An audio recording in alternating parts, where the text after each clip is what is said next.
You might find yourself wandering the great desert that is the Southlands, looking for places to visit, people to meet and adventures to be had. Well, there's only one location for you, my friend, and that is the City of Cats. Hi there fellow roleplayers and game masters, my name is Mr. Tarask and this is still your go-to YouTube channel for everything Kobold Press. And this is my second video in my rough guide series where I talk about Midgard campaign setting and its locations and its people and some of its lore that I find interesting and that I want you to know about, and maybe spawn some ideas for you to put against your players and for your players to have great adventures in and around Midgard. And as you can see, I have my Midgard map open right now because I absolutely love it, and I absolutely love the Midgard campaign setting. And although I still love playing here, and I will be still covering Midgard as a whole on my channel a lot in the coming videos, in the coming weeks, I will mostly be talking about this place. This is where the magic happens today, because the Southlands now is an official part of the Midgard campaign setting. Well, it always has been an official part of the Midgard campaign setting, but it now is in the books. There's 3 books that came out for people who backed the Kickstarter, but you can also pick them up via the link in the description below on the Kobold Press web store and everything.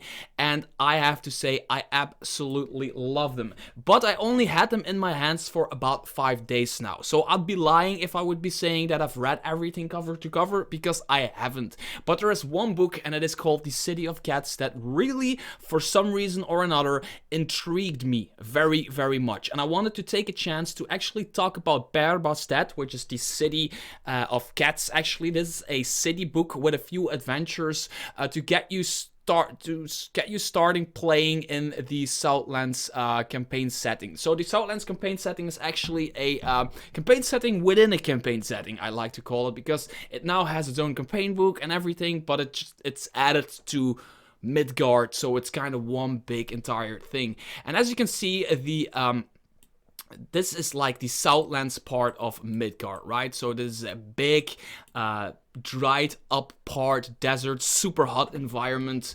And as you can see, there's this little river that comes from the Middle Sea that goes into here. And you can see that there's a lot of green and fertile land around the river. And it is right there at the end of the river. Well, it's not really the end of the river. It's more like where the main part of the river ends, and it's just a smaller river from there on, where Per-Bastet, the city of Cats, is located. And I wanted to talk about Per-Bastet real quick, because the reason I really like Per-Bastet and I really like what Kobold Press did is, up until now, it was Zobek, which is in the center, somewhere in the center of the Midgard campaign setting.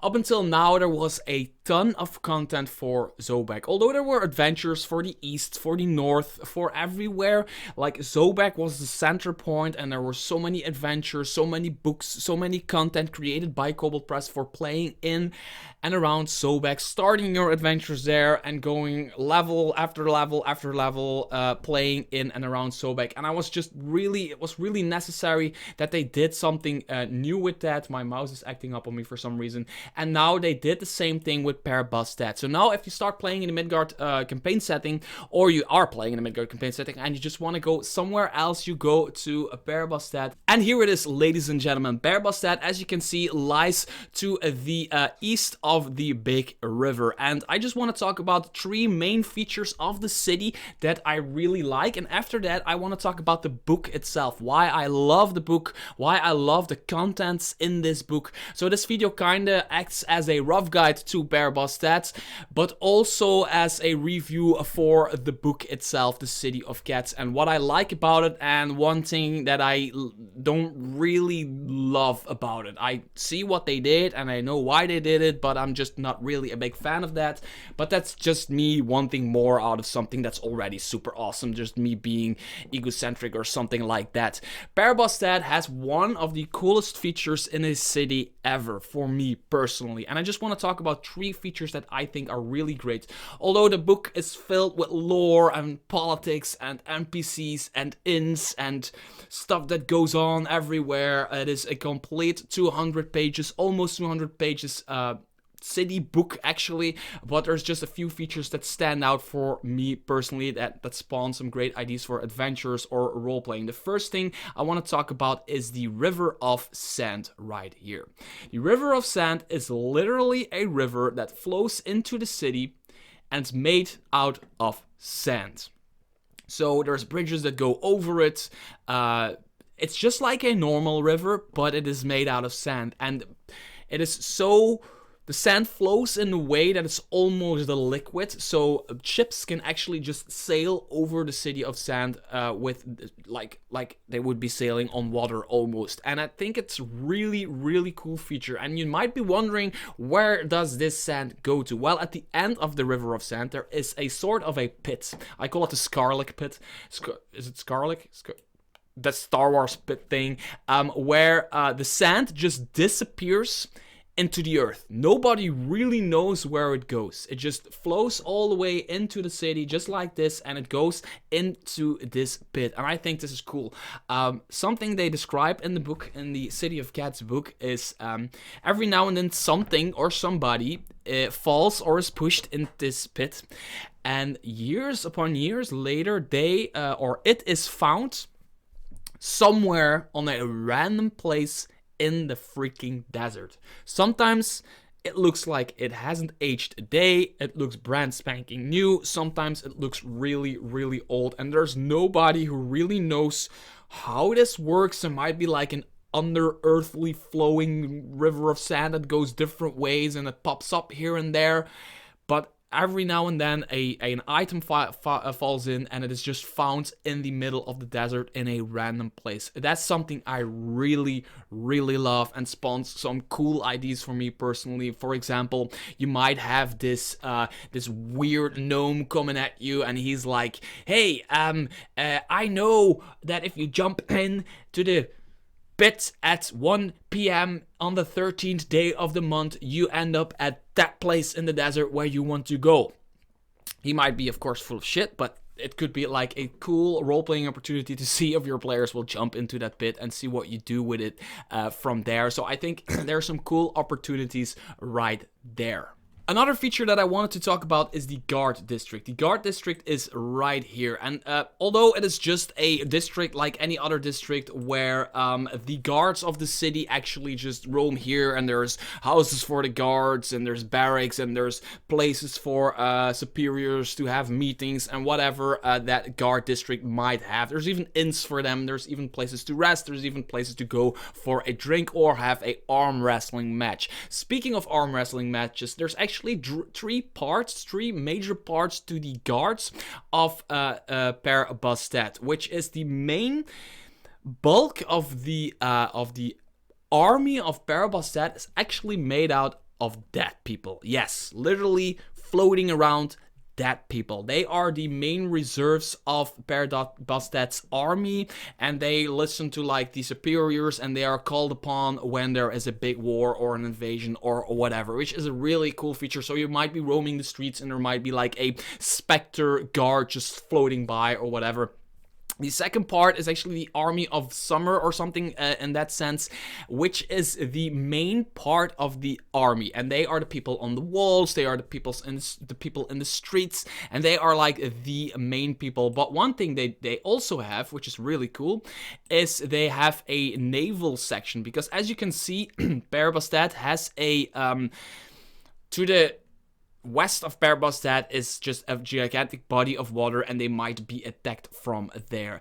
And it is really cool that Per-Bastet actually has a naval force with a lot of giant crocodiles. There's crocodile humanoids, and they even have a Spinosaurus as which is a challenge rated 13 creature, right? They have one of those to protect the city, which leads me into, no, there's actually another force, another military force, which is the Air Force. They actually have an Air Force. They don't have like A-10 bombers or whatever, or guided missiles or whatever, although magic missile kind of is like a guided missile. Anyway, they have a magical, they have an aerial force with a lot of people on griffins, and the leader of them is actually a bird-like creature, a bird-like humanoid who leads them, and all the other soldiers are people on griffins, and they are actually like an air force, and they go scout, and they can do probably hit and run attacks and stuff like that. So there's this tree kind of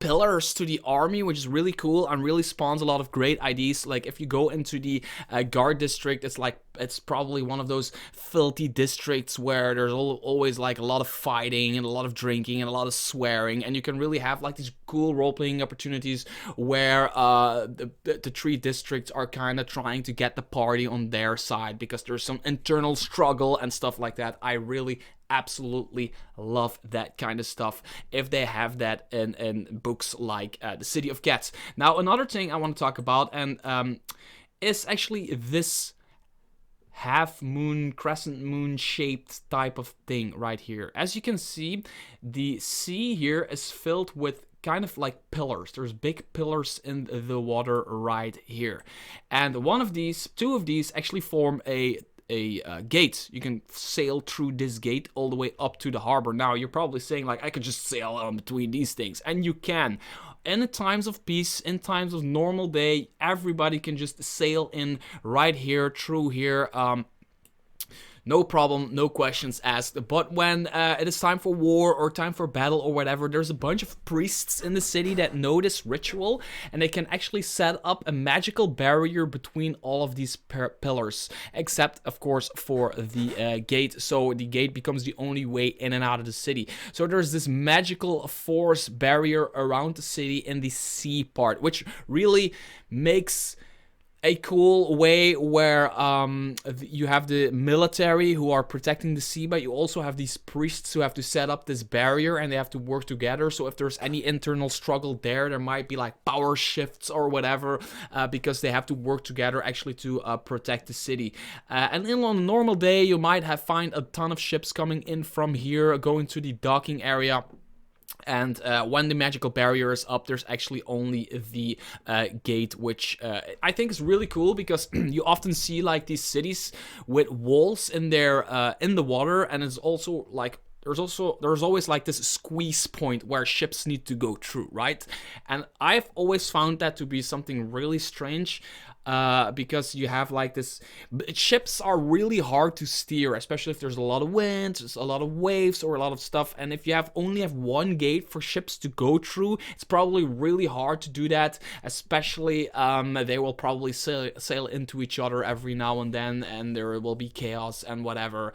I mean, that's what you get from ship faring. It's really hard to do, and especially if you have no engines to go wherever you want to go. So a sailing ship just doesn't steer like a normal ship does. Okay, you have rowers and it might be a little bit better, but still not easy. So it's really cool that ships can come in from anywhere around here. Now, another small thing I want to talk about of Per-Bastet, what it actually is it is located in a desert, and they talk about the temperatures, and I really think that's really cool. It kind of reminds me of Neverwinter in a way, where the desert is really, really hot or scorching hot. It's like hot or super extremely hot, right? So that's what the desert is, outside of the walls of Per-Bastet. But for some reason or another, the temperatures of Per-Bastet just sit a little bit below those temperatures. On a hot day, it's still very, very, very hot, and on a cold day, it's still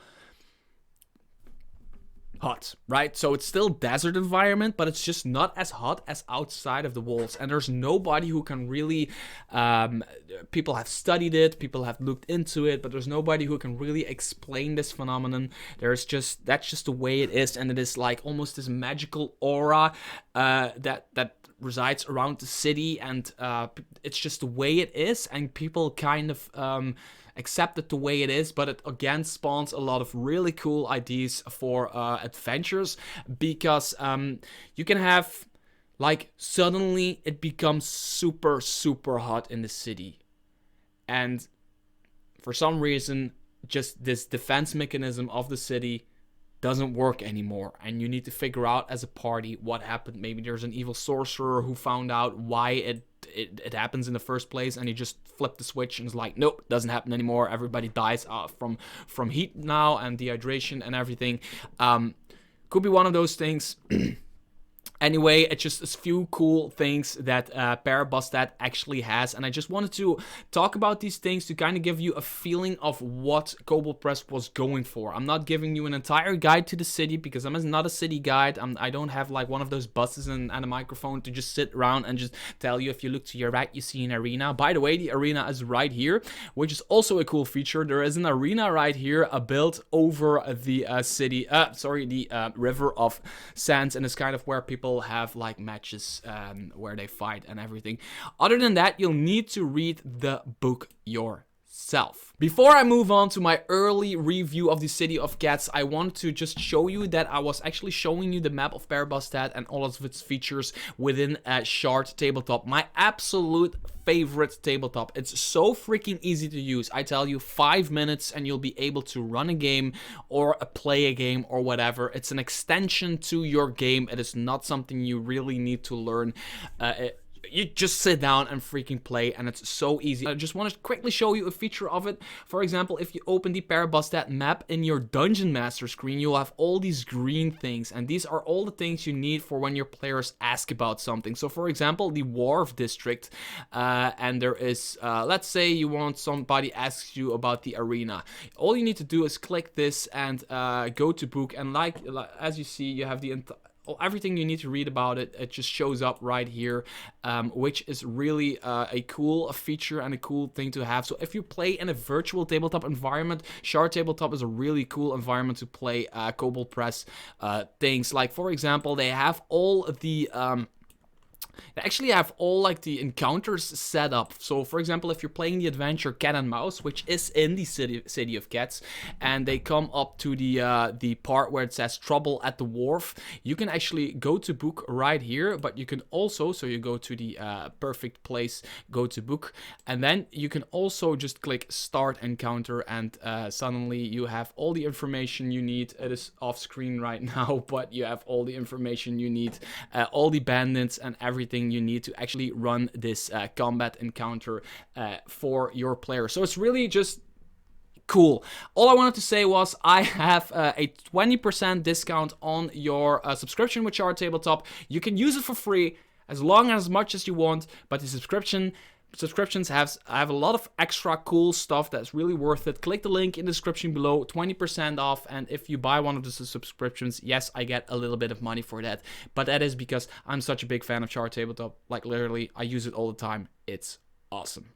Now, what do you get for buying the City of Cats with about $40 worth of your well-earned cash? Well, you get a almost 200 pages thick city book to Per-Bastet, which is cool. It's filled with everything you'd expect from a city book, and together with it are 3 adventures. In this book are actually 3 adventures to get you playing, to get you started in the Southlands, in and around the City of Cats. Per-Bastet. And this is actually where I kind of have an issue with the book, because the adventures that are in there are actually adventures that already have been printed by Kobold Press in the past. Although these are great adventures and I love them and I can see why they did it. One is Cat and Mouse, which is a cool adventure which was printed for 5th edition by Kobold Press. It's a cool little level 1, level 2 kind of adventure. Great introduction to Per-Bastet. One is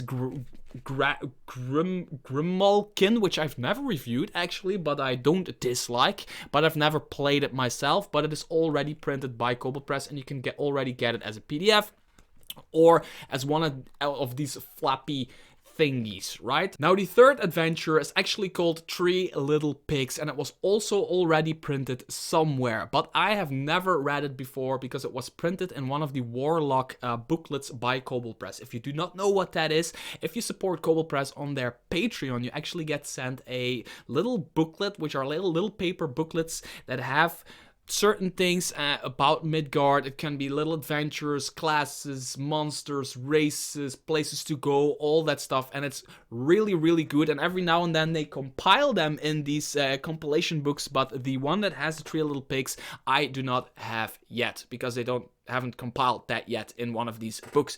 But it is a very cool adventure, and I really like it. It is an adventure where there is this annually there is this festival, which is a lesser known festival, but still like regular people go to it and farmers go to it, and they slaughter a bunch of piglets, drink their piglets blood and eat the piglets, pigs and everything, whatever. And there's actually a evil guy who turns these 3 ladies into pigs. Yes, 3 beautiful ladies.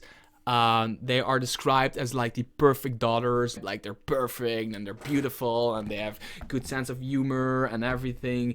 And they were actually on their way to be wedded out. Is that word? To be like, they were on their way to do that thing, and somebody turned them into pigs in the middle of a freaking festival where they are about to slaughter pigs. So this dad who was accompanying his daughters is completely losing his shit, and he's asks the adventurers to come up with a way to reverse it and everything. It's a really funny adventure. I really like it, but again, it was already printed, and I kind of dislike that. I don't dislike that they put that in here. I kind of like that they put that in with the City of Cats, with the entire book. But I just think they should have had a few adventures that weren't already printed. Like one really original new adventure for the City of Cats in this book while they were at it. Because the Cat and Mouse, 3 Little Pigs, and Grimalkin are already printed adventures. And you can just buy them in PDF form. And I think a lot of people, a lot of Kobold Press fans already have them. That's just a fact. I know a lot of people who love Kobold Press who already have these things. Just a little silly, nitpicky thing. I just wanted more out of something that is already awesome. That's just me being egocentric. My voice is slowly disappearing, but we'll go on. First of all, they talk about the 1, 2, 3, 4, 5, 6... 7, 8 districts of the city. There are 8 districts in the city. The district of the cat, there's the guard district, the district of the hyena, where the gnolls live, there's the hunt, the perfume district, palace district, wharf district, all those districts. And a really cool thing they do is, it's just something you only notice if you're reading it and you have been reading it for a while. So at first you don't notice this. But after the introduction, like the leaders and the government and the climate and the riverlands and the river of sand, like I talked about, and some of the most important NPCs that have like superior art to them. Look at this. I just think this is one of the most beautiful, beautiful pieces of female artwork that I've ever seen. Absolutely love it. They actually go into each district, and that's something really cool. Every new district starts with the same sentence. It starts with, looking into the many lives of the City of Cats, we venture into the heart. That's for the district of the cat. So you get this entire map of Per-Bastet, like I showed you on the screen right there. And they have this design choice where they chose to start with looking into the many lives of the City of Cats. And then they go into the district they want to talk about. And every time they do that, for example, the Wharf District says, looking into the many lives of the City of Cats, we venture into the hub of trade where dogs creak and sailors shout. So just some of that cool stuff that Kobold Press did for some weird reason, and only when reading for a while you notice, like, I've already read this sentence. Wait, is that coming back? It's just like, I have a bad feeling about this in Star Wars, right? You only notice it when you're watching a few Star Wars movies, and then it becomes super obvious, and it becomes like the spun almost. Absolutely love it. Another thing they do really well is, at the end of each district, there is a section called Sights, Sounds, and Smells of Caterwall. At this point, we're talking about that section. Sights, Sounds, and Smells of the district they are talking about, and you get like the 20 options of just random stuff. Like, for example, a dozen performing cats run up and over humanoid dancers as they all tumble through the streets. A cat races by carrying a crying sturge in its mouth. Stuff like that. 3 dozen cats are curled up asleep inside a nearby establishment. So really random stuff. So they do this for every district, and I absolutely love that. Now, what else do you get from this book? So you get all of the districts with all of the NPCs, like going from artists to politicians to priests to all kinds of stuff about the city. And I talked about my favorite stuff that is in there, but there's way more crazy ideas they put into the City of Cats. You just need to read about it. They have stats for all the NPCs and everything used in the adventures. They are all in the back for your convenience to find and to play against your players or with your players, like always. Some of the art is really, really great. Here's one of those were-crocodile creatures.